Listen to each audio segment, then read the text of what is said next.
Hello everyone. Today we're going to enumerate the 8 planets of the solar system beginning with the Sun. So ito lang ang dapat ninyong tandaan.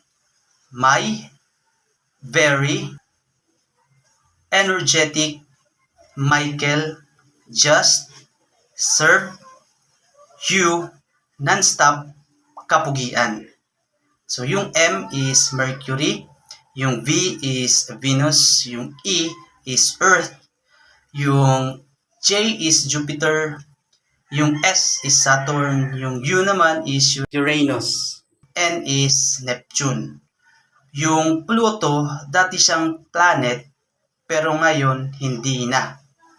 Katulad mo, dati ikaw ang buhay niya, pero ngayon masaya na siya sa piling ng iba.